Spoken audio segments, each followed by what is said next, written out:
పోలవరం జిల్లా రంపచోడవరం నియోజకవర్గం దేవీపట్నం మండలం ఇందుకూరుపేట గ్రామంలో నివాస స్థలాల మధ్య నూతనంగా నిర్మించబోతున్న ఎయిర్టెల్ సెల్ టవర్ నిర్మాణాన్ని నిలుపుదల చేయాలని ఇప్పటికే మా వీధుల్లో ఎడమ వైపున ఒక టవరు, కుడివ వైపున ఒక టవరు నిర్మించారని, ఇప్పుడు మూడో టవర్ నిర్మాణానికి ఏర్పాటు చేస్తున్నారని, ఇప్పటికే ఈ 2 టవర్ల వలన అనారోగ్యాలు పాలవుతున్నామని, మా 4 వీధుల్లో ఎక్కువ వృద్ధులు అనారోగ్యం పాలైన వారు ఎక్కువగా ఉన్నారని, కాబట్టి ఈ సెల్ టవర్ నిర్మాణాన్ని మరో ప్రదేశంలో నివాసాలు లేని చోట నిర్మించుకోవాలని, స్థానిక గ్రామ ప్రజలను కాదు అని నిర్మించదలుచుకుంటే అడ్డుకుని తీర్థమని హెచ్చరించారు. ఈ టవర్ నిర్మాణానికి ఇలాంటి అనుమతులు లేవని, ఈ సెల్ టవర్ నిర్మాణానికి స్థానిక పంచాయతీ, రెవెన్యూ, మండల అధికారులు, పోలీస్ శాఖ వారు తమకు సహకారం అందించి సెల్ టవర్ నిర్మాణాన్ని అడ్డుకోవాలని ప్రజలు విజ్ఞప్తి చేశారు. సంఘటన స్థలానికి deputy MPDO PG Ramakrishna, Indukuru panchayat కార్యదర్శి జిజ్ సతీష్ సెల్ టౌన్ నిర్మాణ ప్రదేశాన్ని పరిశీలించి స్థానికుల నుంచి వివరణ తీసుకుని వెళ్లడం జరిగింది. ఈ కార్యక్రమంలో ఇందుకూరుపేట వార్డు సభ్యులు, గ్రామ ప్రజలు పాల్గొన్నారు. నా పేరు పాతాళ వీరబాబు అండి. మాది పోలవరం జిల్లా అండి. రంపచోడవరం డివిజన్, దేవీపట్నం మండలం అండి. ఇందుకూరుపేట మధ్యలో ఉన్నాం సార్. మాకు ఇక్కడ ఆల్రెడీ 2 టవర్లు ఉన్నాయండి, బిఎస్ఎన్ఎల్, ఎయిర్టెల్లోనే.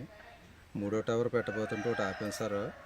అలాగే అదే టవర్ మళ్ళీ వేరే టవర్ ఏదో జియో ఎయిర్టెల్ టవర్ పెడతాక ఇక్కడ మా ఇళ్ళ మధ్యలో పెడుతున్నారు సార్.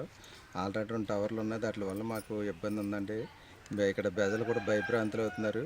అందుచేత ఈ టవర్ను వేరే చోటకి ఊరి చివరికి ఎక్కడికో మార్చాలని మేము కోరుతున్నాం సార్ అధికారులని. దీనివల్ల మాకు ఇబ్బంది ఉందండి. మేము సఫర్ అవుతున్నాం దీనివల్ల.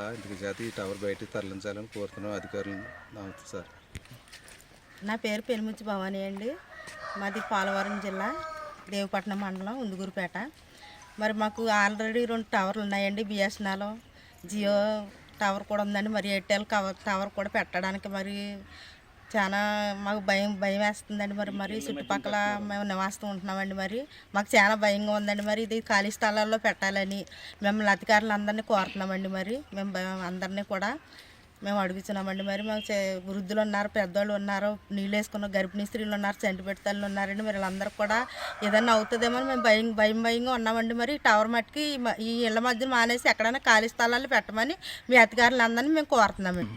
3 టవర్లు ఒకే చోట ఉండడం వల్ల మాకు భయం వేస్తుందండి. మరి పోలీసు వారు, రెవెన్యూ ఆఫీసర్లు అందరూ మీరు అడ్డుకోవాలని మిమ్మల్ని అందరినీ కోరుకుంటున్నామండి. మరి మేము భయంక్రాంతులుగా ఉన్నాం. మరి చుట్టుపక్కల చాలా మంది చంటిపెట్టి తల్లు, మరి గర్భిణీ స్త్రీలు, చిన్నపిల్లలు ఎట్టి మాకు భయంగా ఉందండి. మరి అటుపాగురాలు గట్టా వస్తున్నాయండి. ఇప్పుడు ఈ మధ్యలో కాళ్ళు చేతులు కూడా పనిచేస్తా లేదండి చాలా మందికి. మరి ఈ టవర్ల వల్ల మరి దేనివల్ల ఏదైనా సరే మరి మాకు ఎంతగానో భయం వేస్తుందండి. 3 ఒక చోట ఉంటే మరి మాకు చాలా భయంగా ఉంటుందండి.